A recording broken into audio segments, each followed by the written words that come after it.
Jess, Brandon, first of all, thank you for letting me be a part of your wedding. Uh, you'll never know how much it means to me, and you humble me for asking me. Thank you. Jess, uh, I want to tell you a couple of, I'll try to keep them short stories about Brandon that are dear to my heart. Uh, the first one involves, which for me was my best sport outing day ever in my life. It was fantastic.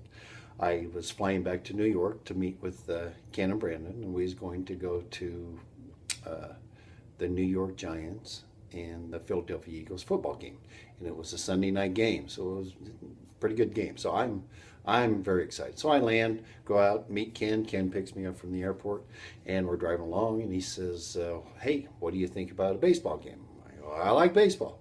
Let's go to a baseball game." He says we just got an invite, and we can go to the Mets game. And now this, just to let you know, it's a big implication game. It's the last game of the year, and if the Mets win, they go into the playoffs.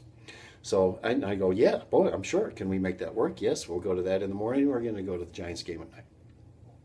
I says, count me in. He says, it gets better. He says, the company that's sponsoring the game uh, has invited me to throw out the first pitch. I go, okay, I can't believe that. He said, well, I'm not going to do it.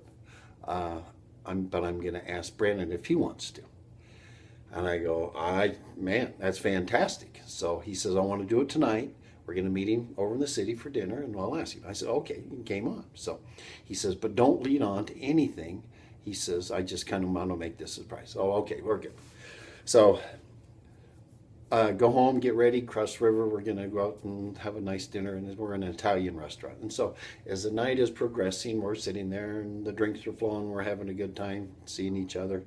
And Ken is now throwing little tiny hints.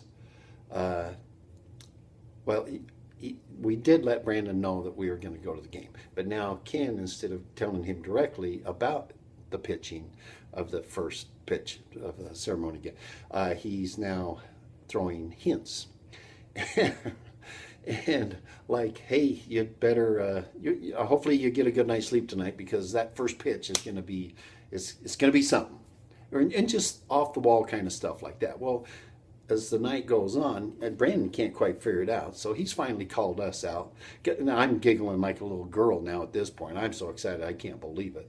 And and finally Brandon goes, "What have you guys been drinking? You guys are cut off. Do you want me to call you a cab and you can head back over to Hoboken?"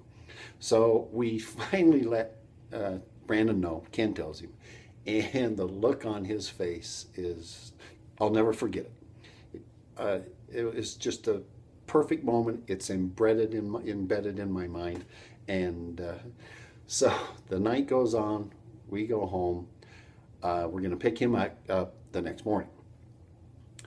Well, if you know Brandon at all, this logo is Brandon's heart.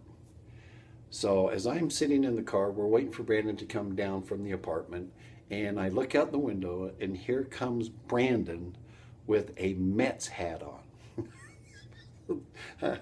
uh, uh, Very funny. When you know Brandon, to see him with the Mets hat on, it's funny. So off we go to the stadium. So we're getting in there, and Cozy Shack, the sponsor, has got us a suite. So we're sitting up there, and oh, we had to stop off, get a camera. We didn't know anything was going to happen, so we didn't even have a camera. So we stop off, get a little point and shoot. So I'm sitting up there. I'm sitting over in the corner of this suite, and this is left field, clear out on the fence. We're a long ways away. So I'm sitting here taking pictures, and it starts to get very busy in the suite, and things are starting to happen and getting ready for the game. And they call me up, and they invited me down on to the game. Hence one of my best sporting moment. So off we go, Ken and Brandon and I, down through the libraries, the tunnels, the elevators. Next thing you know, we're popping up on the catcher's mound. I'm sitting right down there looking up at the entire stadium. Uh, yeah, it was awesome.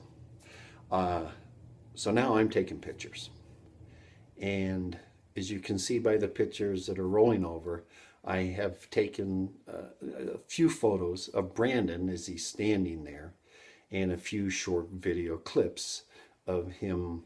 And I still, to this day, can't believe whether he was terrified, which I don't think he was.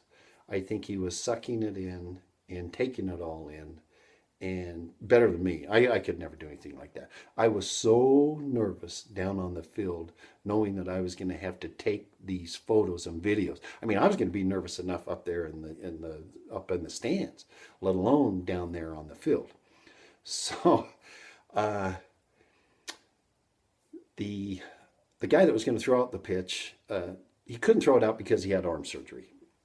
And so here he comes over, and we're all standing there, and the media's there, the media relations people that are setting all this up, and he comes over there and calls Brandon and Ken there, and I get to be a part of it to listen to this fellow, and he says who's going to throw out the pitch, and Brandon was introduced, and he says, well, where are you going to throw it from? And he says, I don't know. I haven't even thought about that. I mean, and which I didn't even think about it. And then he lets them know the options. You can throw from the rubber, or some people are a little bit afraid because it's so far away.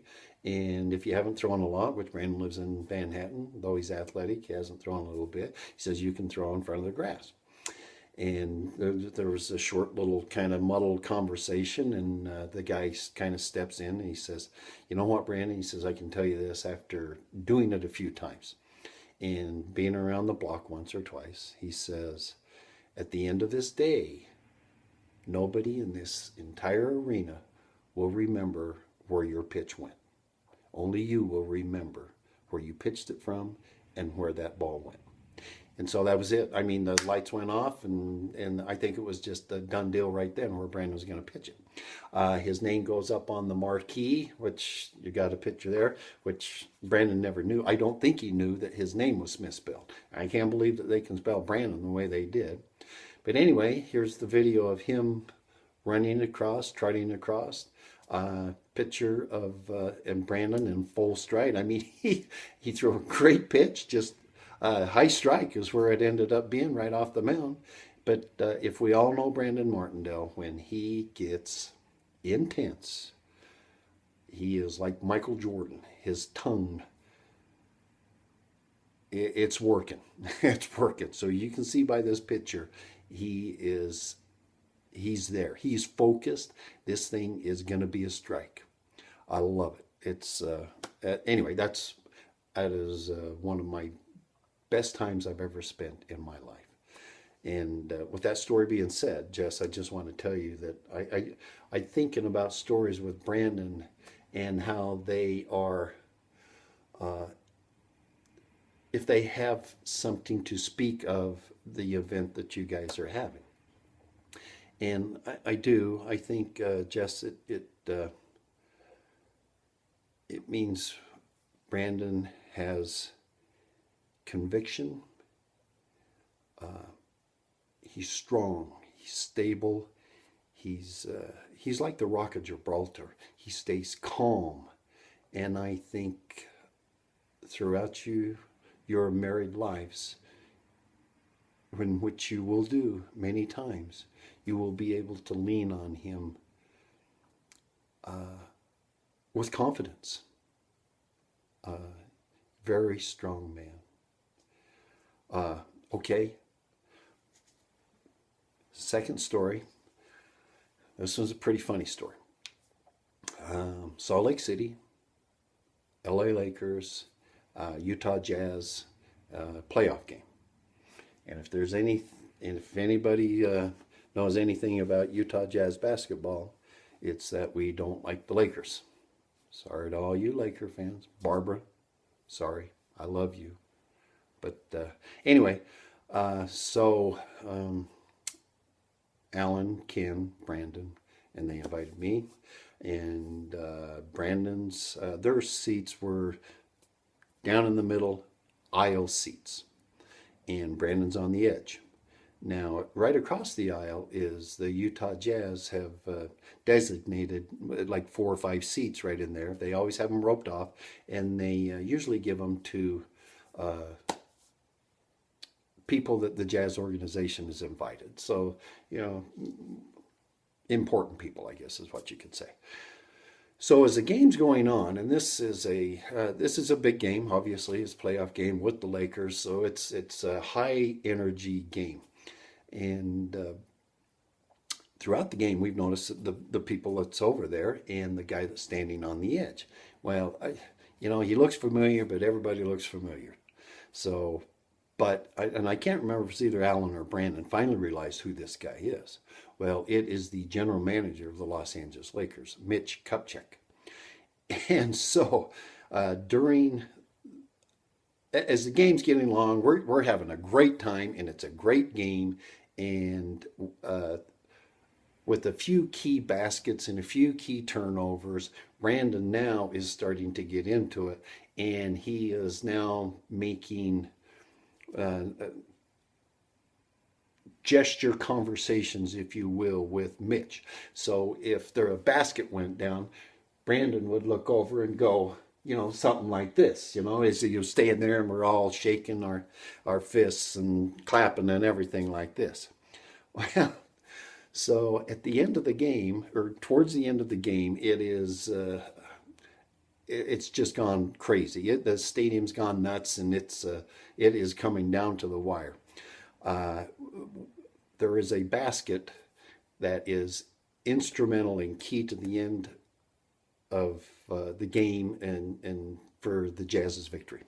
So it goes in. Brandon comes flying out of his chair, runs across the aisle, just bolts across the aisle, and jumps up in Mitch Kupchak's face and goes, "How about that, Mitchie?"